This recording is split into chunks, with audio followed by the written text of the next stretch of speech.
YouTube, I just got a quick video for the Zoom R24. This is a real easy way to remove the cords from the back.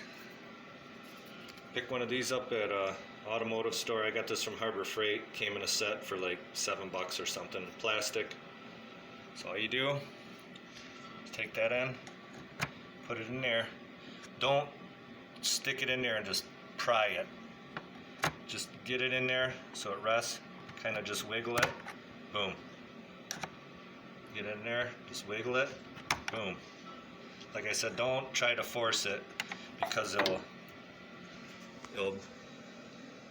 has a tendency to lift this end here and it might bend or break. So it's just very easy. Just wiggle. I'm kind of pushing down as I'm wiggling. It doesn't take that much force. It's really easy. Trust me, this is a lot easier than pulling it out by hand. So there you go.